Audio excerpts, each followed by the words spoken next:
क्या आपने कभी सोचा है जब राजा और राज्य के संदेशवाहक एक साथ सक्रिय हो जाए तो क्या होता है? यही कहानी है सूर्य महादशा और बुध अंतर्दशा की। एक ऐसा समय जब आत्मा और बुद्धि एक साथ अपने जीवन का नया अध्याय लिखने लगते हैं। सूर्य प्रकाश है, आत्मविश्वास है, मैं कौन हूं इसका उत्तर है। वो चाहता है कि आप अपनी पहचान दुनिया के सामने रखें। और बुध बुद्धि का, तर्क का, शब्दों का देवता है।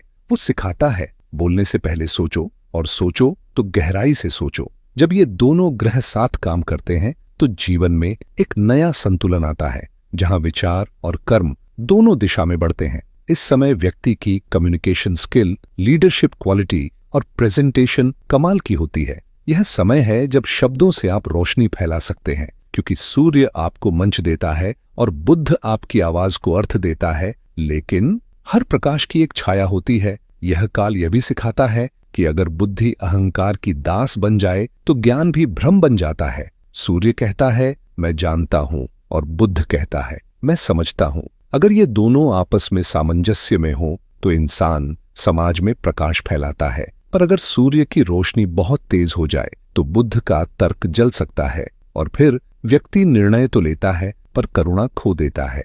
इस अवधि में अक्सर लोग अपने शब्दों, विचारों और प्रतिष्ठा से दुनिया को प्रभावित करते हैं। लेखक, शिक्षक, वक्ता, व्यापारी, इन सबके लिए यह समय वरदान बन सकता है। लेकिन असली परीक्षा तब होती है जब ज्ञान और अहंकार आमने सामने खड़े होते हैं।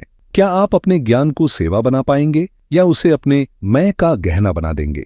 सूर्य महादशा और बुध अंतर्दशा आपसे यही कहती है, सत्य बोलो लेकिन विनम्रता से, नेतृत्व करो लेकिन सुनना मत भूलो। क्योंकि जब प्रकाश और बुद्धि साथ चलते हैं तो आत्मा केवल सफल नहीं होती, वो ज्ञानी बनती है। तो इस समय का असली रहस्य यही है, ज्ञान का उपयोग कर अहंकार को पराजित करना। क्योंकि सूर्य आपको दिखाता है आप कौन हैं, और बुध सिखाता है आप क्या बन सकते हैं। याद रखिए, प्रकाश और तर्क दोनों तभी पूर्ण हैं जब उनमें करुणा और विवेक जुड़ा हो। यही इस दशा का संदेश है।